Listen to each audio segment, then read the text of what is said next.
Et salut les cubeurs, c'est Rubik's Top. Et comme vous le voyez là, il y a énormément de cubes. C'est parce qu'aujourd'hui je vais vous faire la vidéo de présentation de toute ma collection de Rubik's Cube, en mars 2016. Et du coup je vais vous ranger tout ça par classe et je vais vous les présenter un par un rapidement. Et bah du coup c'est parti. Donc voilà, j'ai classé tous les cubes par catégorie, j'en ai 23. Et dont 4-5 gadgets en plus comme des timers ou des socles. Et du coup je vais tout simplement commencer par les 3x3 et je vais aller dans l'ordre du plus ancien au plus récent. Donc premièrement je crois que c'est un Rubik's Cube 3x3x3, donc de la marque Rubik's je crois. Mais je suis pas sûr vu que le logo s'est peut-être enlevé ou c'était peut-être déjà une copie de l'époque. En gros ça appartenait à mon père quand il était jeune. Donc je crois que c'est un vrai Rubik's. Mais je suis pas sûr vu qu'il n'y a plus le logo. Et donc en gros il tourne hyper mal, mais voilà. C'est sympa pour la collection d'avoir un cube de l'époque. Après donc un Rubik's, je crois édition spéciale, donc avec des moutons. Et en gros c'est avec celui-là que j'ai fait mon premier Rubik's Cube. Il traînait à la maison et du coup j'ai appris avec celui-là. Du coup je crois que ça s'appelle un spécial cube ou un magic cube. Enfin je sais plus, en gros c'est les cubes où il y a des motifs et on doit orienter les centres. Là je l'ai pas fait. Faudrait que je le fasse. Et du coup voilà, il tourne déjà beaucoup mieux que celui-là, mais bon c'est toujours pas un cube de Speed Cube. Et voilà, c'est un cube assez symbolique vu que j'ai fait mon premier Rubik's Cube avec celui-là. J'ai appris avec celui-là. Donc après mon premier Speed Cube, donc le Diane Zanchi Stickerless. Donc c'est vraiment un excellent cube. Il est vraiment super bien, il est sorti il y a quelques années, je sais pas si ça doit faire 4 ans ou 3 ans, mais voilà, il est sorti il y a un petit bout de temps quand même, et il reste super bien, on a vraiment une bonne sensation avec lui, c'est une valeur sûre, le Diane Zanchi, je vous le conseille, c'est vraiment un bon Speed Cube. Après le Moyu U à longue, donc très bon cube aussi, peut-être un peu moins bien que le Zanchi, mais après ça dépend vraiment des goûts. Moi je l'aime bien quand même. On a une sensation assez différente que tous les autres cubes. On a vraiment une sensation de glisse plus particulière qu'avec les autres cubes. Donc moi franchement c'est dans mon top 3 de mes cubes préférés. Il est franchement bien. Après le Moyu Guanlong. Donc c'est le cube avec lequel je veux faire mon mode. Là j'en avais parlé dans la vidéo unboxing. Donc je voulais mettre des animaux là, des photos d'animaux avec des teintes et tout pour essayer de me faire un cube modé avec des motifs. Et du coup c'est un Speed Cube quand même vu qu'il a du corner cutting, mais il glisse beaucoup moins bien que les autres. Enfin, il m'a coûté que 2-3 $, mais c'est super bien pour 2-3 $, mais voilà, c'est pas on peut pas faire des soldes de malade avec ça. Et finalement le Moyu Tanglong, donc lui aussi c'est vraiment une valeur sûre, donc vraiment un cube exceptionnel, il glisse vraiment hyper bien, corner cutting et tout, super bien bon et tout. Du coup voilà, donc ça c'était, il y a aussi mon petit porte-clés, je vais en reparler un peu après. Donc voilà, donc ça c'était tous mes 3x3. Si je devais vous en conseiller 3, ça serait le Tanglong, le Zanchi et le Gualong, U à longue. Et voilà, donc franchement ces 3 là ils sont super, donc je vous les conseille vraiment. Et donc voilà, donc pour revenir sur le petit 3x3, en gros je l'ai cassé en voulant tester des corner cutting et j'aurais pas dû. Et du coup j'ai mis de la colle, du coup maintenant c'est un simple porte-clés, mais bon, il m'avait coûté 50 centimes, du coup c'est pas très grave. Mais voilà, je suis un peu deg de l'avoir pété. Donc voilà, là j'ai fait mes 3x3, du coup je vais passer aux 2x2. Les 2x2, premièrement il y a mon V-Cube, donc mon premier 2x2, le V-Cube 2x2x2. Donc c'est un cube sympa, voilà. Mais c'est un cube de collection, on peut pas faire, c'est pas un Speed Cube. Les corner cutting, voilà, regardez, ils sont pas très bons, voilà. Mais c'était un cube sympa pour commencer. Après le 8 type C2. Donc moi je l'aime bien. C'est un bon 2x2 à l'époque. Enfin, à l'époque il y a 2 ans quoi. Quand je l'avais eu pour la première fois. Mais maintenant face au nouveau 2x2 il concurrence plus trop. Et puis le mien il est plus très bien réglé. Donc voilà. Après du coup le Moyu Tankpo. Donc le tout nouveau 2x2 chez Moyu. Donc, il est super bien, il glisse impeccablement, mais je le dis moi souvent que dans mes vidéos j'en parle, qu'il y a des lock-up et du coup ça m'embête, ça me dérange, mais bon, je connais des gens qui disent que pour eux il est impeccable, il est super, du coup je crois que ça doit changer en fonction du style de cubing des uns et des autres. Bon, c'est sûr qu'il est mieux que ces deux-là, mais après, moi je m'attendais à un cube encore meilleur pour un cube qui vient de sortir. Mais bon, apparemment selon des personnes, il est vraiment super. Du coup, je crois que ça doit vraiment dépendre des gens. Donc si vous voulez vous faire votre propre avis, vous pouvez voir. Vous pouvez l'acheter, mais voilà. Donc maintenant les 4x4. Donc on reste encore sur des cubes originaux, enfin normaux. Donc un 4x4 de la marque Rubix. Donc... voilà, bon, c'est pas non plus un cube de speed cubing quoi, mais c'est mon premier 4x4 et il est cassé. Donc je l'ai cassé donc assez rapidement, genre en moins d'une semaine. Et du coup voilà, enfin un Rubix quoi. Et du coup j'ai acheté le Shengshu 4x4x4. Il est modé, et j'ai mis des nouveaux autocollants, mais du coup je l'ai mal modé. J'ai trop creusé les pièces et du coup il tourne plus très bien.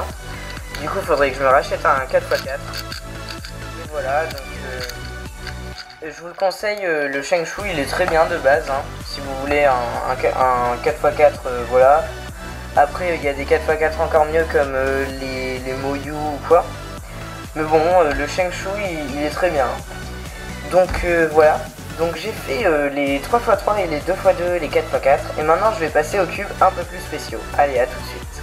Donc voilà, donc là des cubes un peu plus spéciaux. Donc premièrement il y a un 3x1x1. Donc voilà, donc c'est un cube que j'ai trouvé. Donc voilà, un cube tout simple. Donc assez marrant quoi. C'est cool, c'est un gag quoi. Voilà. Après j'ai un Shengshu Mirror. Donc vraiment il glisse mais super bien. Enfin c'est un bon mirror. Et puis la couleur originale comme ça avec les bords noirs au milieu, il est sympa. Et franchement voilà. Donc c'est un bon mirror. Voilà. Donc le Shengshu Mirror. Après le Lanlan 7x7x7. Donc je sais le faire maintenant, j'ai appris à le faire. Donc c'est moi j'ai pas besoin d'un speed cube en 7x7 car bah voilà j'ai pas un bon niveau. Du coup ça me convient très bien juste pour le faire. Donc voilà, après il bloque un peu certaines fois, mais moi pour commencer ça me va très bien. Et puis je crois que j'achèterai pas un speed cube en 7x7 à moins que je commence à vraiment m'y mettre. Mais voilà, donc un bon 7x7 pour commencer. En plus, il est vraiment pas cher comparé aux autres. Après, donc j'ai deux Pyraminx. En fait, un que j'avais cassé. Donc voilà, les pièces, en fait, elles peuvent plus clipser vu que... Voilà, il y a là un bord qui s'est enlevé. Au lieu de partir comme ça, des deux côtés, il y en a un qui s'est enlevé. Du coup, ça peut plus clipser. Du coup, j'en avais racheté un dans l'unboxing que j'ai fait récemment là. Et du coup bah voilà, donc c'est un Pyraminx tout simple, vraiment pas cher, et enfin il est bien, il est plutôt bien, c'est pas le meilleur mais il est bien. Et le Megaminx Diane, donc en couleur light yellow, donc c'est un très bon Megaminx. Après voilà, moi je sais pas trop le manier et j'ai pas les... je sais plus comment ça s'appelle, désolé, c'est les coins qui ressortent comme ça pour mieux accrocher la face quand on le fait. Donc c'est un très bon Megaminx, hein, le Dayan, mais je vous conseille encore plus d'acheter ceux avec les bords qui ressortent. Donc c'est vraiment un super Megaminx. Je crois qu'il est classé dans les top 3 des meilleurs Megaminx, le Dayan. Et du coup, bah voilà, j'ai fait ces cubes là, et maintenant des cubes encore plus spéciaux. Voilà. Donc ça sera mes derniers cubes.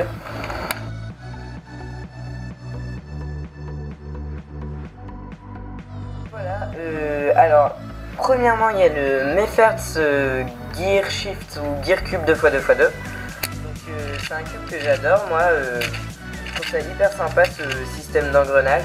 Et puis il est plus facile que le Gear Cube 3x3 qui a l'air assez compliqué. Du coup, bah voilà, il est vraiment sympa comme cube et il fonctionne super bien. Donc si vous voulez un Gear Shift, je vous le conseille, le Mefferts Gear Shift ou Gear Cube quoi. Après le Lingao Magic. Donc voilà, c'est le Lingao Magic. Je crois que en Magic il y a quasiment que des Lingao. Enfin, c'est la marque la plus connue, je crois. Voilà, il marche super bien. Il a jamais cassé celui-là. J'ai déjà cassé un fil de mon Lingao Master Magic. Donc voilà, encore plus grand. Mais voilà, je l'ai réparé. Et puis on peut quand même le résoudre sans tous les fils. Il suffit d'avoir un fil sur deux. Donc si vous cassez la moitié des fils, vous pourrez toujours le résoudre et ça c'est cool. Donc deux cubes si on veut, enfin casse-tête là plutôt, assez sympa à résoudre et très originaux. Après le Lanlan 2x2 de Décaédron. Donc voilà, c'est vraiment un cube sympa pour avoir dans sa collection. Il a un peu de corner cutting, donc je sais pas, voilà, mais vraiment pas beaucoup. Et je suis un peu déçu parce que je le trouve un peu trop facile. Je pensais qu'il serait un peu plus dur, mais en fait c'est comme un 2x2. Faut considérer que ça c'est un angle 1. Et en fait ça se résout comme un 2x2, c'est juste plus compliqué de se repérer, mais voilà. Donc c'est sympa à avoir, mais c'est hyper facile à résoudre, vous allez voir si vous l'achetez. Voilà. Et pour finir, le Mozi Hand Push Block. Donc ça c'est vraiment un casse-tête pur quoi. Mais pas pour autant compliqué. Enfin ça dépend si on met son doigt au milieu comme ça pour pousser comme ça, ou si on essaye de le résoudre que en poussant aux extrémités. Mais j'ai jamais essayé qu'en poussant vu que ça a l'air trop compliqué. Donc voilà, il est super bien, c'est un super casse-tête. Je suis très content de l'avoir dans ma collection. Donc voilà, et voilà, donc je vous ai présenté mes 23 cubes si je me suis pas trompé. Et maintenant je vais vous présenter du coup les 5 gadgets que j'ai, ou 4-5, je sais plus trop.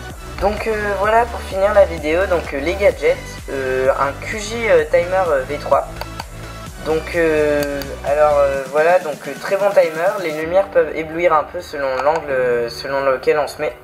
Et il y a un petit problème de stabilité, mais bon, on peut mettre un tapis pour le mettre sur un vrai socle. Et il tiendra mieux, mais sinon c'est un bon timer très précis. Après j'ai un socle de chez 51 Morphin pour 2x2. Ça je sais pas trop si ça peut être considéré comme un gadget en plus, mais voilà, c'est un Marilube, donc lubrifiant à silicone pour Rubik's Cube. Quelques autocollants que j'ai eu en cadeau offert en plus. Et un sac, donc pour transporter des cubes par exemple pour des compétitions ou quoi. Donc de chez 51 Morphin. Donc voilà, j'ai essayé d'être quand même assez rapide pour pas que ça soit trop long. Mais bon voilà, comme j'ai beaucoup de cubes, c'était quand même assez long, mais bon. Je vous ai présenté un peu toute ma collection de Rubik's Cube. Et du coup, si vous voulez avoir des informations en plus sur certains cubes que vous avez vus, vous pouvez me les poser dans les commentaires. Et bon bah voilà, j'ai fini, j'espère que ça vous aura plu. Et je referai ça dans quelques mois quand j'aurai de nouveaux cubes à vous présenter. Donc moi je vous dis salut et à plus les cubeurs.